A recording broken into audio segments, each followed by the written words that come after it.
ఈ తపస్సు కాలము, శ్రమల కాలము, పాస్కాయుత కాలం అనేటువంటిది ఇంగ్లీష్లో ఉన్నటువంటి గ్రీకు మూలంగా వచ్చినటువంటి లెంటన్ సీజన్ అనే పదం నుంచి వచ్చిందండి. అంటే అర్థం ఏమిటి అంటే వసంతకాలము అని అర్థము. వసంతకాలంలో ఏం జరుగుతుంది? అంతకుముందు ఆ వాడిపోయినటువంటి ఆకులన్నీ కూడా రాలిపోతాయి, పాడైపోయినటువంటి ఆకులన్నీ కూడా రాలిపోతాయి, చెడిపోయినటువంటి ఆకులన్నీ కూడా రాలిపోతాయి. నూతనంగా క్రొత్త ఆకులు చిగురిస్తాయి, క్రొత్త జీవం బయటికి వస్తుంది.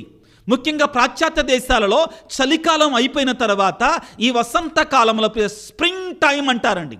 స్ప్రింగ్ టైం అంటే నూతనమైన జీవం వస్తుంది ప్రియులారా. అప్పుడు మనలా పచ్చగా కనబడటం ప్రారంభమవుతుంది. క్రైస్తవుని యొక్క జీవితంలో కూడా ఈ లెంటన్ సీజన్, ఈ శ్రమల కాలం, ఈ పాస్కాయుత కాలం, ఈ తపస్సు కాలం అనేటువంటిది ప్రియులారా మనందరికీ కూడా నూతన జీవాన్ని ఇచ్చేటువంటిదిగా ఉండాలి. మనలో ఉన్న పాత ఆకులు రాలిపోవాలి, చెడు అనేటువంటిది రాలిపోవాలి, పాపం అనేటువంటిది విడిచిపెట్టాలి, నూతనమైనటువంటి జీవాన్ని క్రీస్తులో మనం పొందుకోగలగాలి. ఇది దీని యొక్క పరమార్థం.